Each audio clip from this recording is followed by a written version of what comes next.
Well, former Platinum Corridor Chamber CEO and mining consultant Hector Mputle joins us now to talk about the Lily Mine anniversary today, 7 years on. A very good evening to you, sir. Thank you for coming in. Good evening. Do we all still have reason to be hopeful that the remains of these three workers will actually ever be found? 7 years down the line, we're still hopeful. If I borrow from the Russian idiom that says, in the kingdom of hope, winter never comes. We hope that something is going to happen in the next 9 months, where we are going to retrieve those that container, and the remains should be then given a decent burial. And there have been conflicting takes on whether it is possible at this stage to indeed go in there and get this container and bring it to surface. But you have to wonder, 7 years on, what state the structure itself would be in, right, as they try to get in and bring it out. And if it's not still solid, how much of a complication that might be to the search. Two things here. One is that the cost of retrieving the container, it's one thing. And if they are not going to be resuscitating the mine and focusing only on retrieving the container. Then the second thing is that if they were going to do the investment on retrieving the container, coupling it with mining, and it will make much perfect sense. However, there's a lot that could have been done in the past 7 years. You know, commemorations alone, they are not benefiting the victims. Commemorations are only benefiting those who are doing commemorations.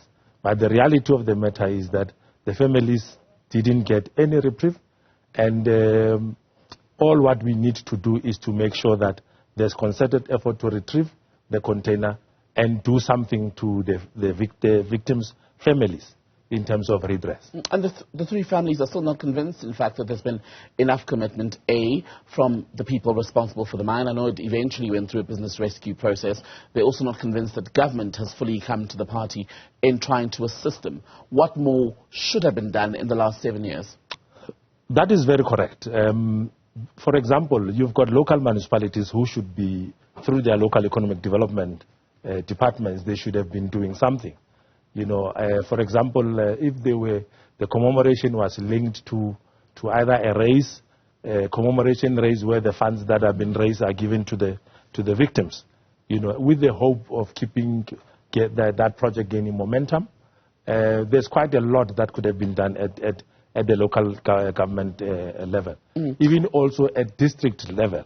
The district municipalities have done something, even at provincial level. So it is true that the government has done fairly less in the past 7 years to have retrieved that container. And the constant conversation that we have to keep going back to when we talk about the Lily Mine tragedy is around monitoring and safety levels, because I think it was a DMRE, Mineral Resources Department report around 2017 that suggested that, in fact, the area where this container was swallowed by the ground bearing the workers was to an extent waterlogged, right? There was an issue around drainage. Are we monitoring such things enough in our mining operations or at our mining operations in South Africa to make sure that what happened at Lily Mine is not repeated elsewhere? If you recall, Tembegile, the provisions of the Act also says there's a fund that has been paid for rehabilitation. So clearly, because that fund was not tapped into as part of the rehabilitation of that particular mine, it says there's not sufficient monitoring and evaluation that has been done. And learning from this and many other instances in the country where mining, old mines are not rehabilitated, the challenge continues. Among the other concerns has been illegal mining. Some say illegal mining operations around the Lily Mine area before the tragedy may have in fact compromised the integrity of the area at a safety level, but even post, we've heard reports of illegal mining going on around there. To what extent do you think that is likely to pose a complication going forward? It certainly will pose a complication, because illegal mining is a serious threat to economic development in this country in terms of no proper mechanisms put in place. And it will complicate the operations, because at this present moment, we don't know what happened to that container, the degeneration component of it, and then the earth moving whether we'll still get that container at the same position where it was when it sank. How much data is available on that, like, that we can rely on to basically be able to predict the location of the container, whether it's in the exact same spot where it was basically collapsed into the ground, or if it's indeed moved, as you're suggesting?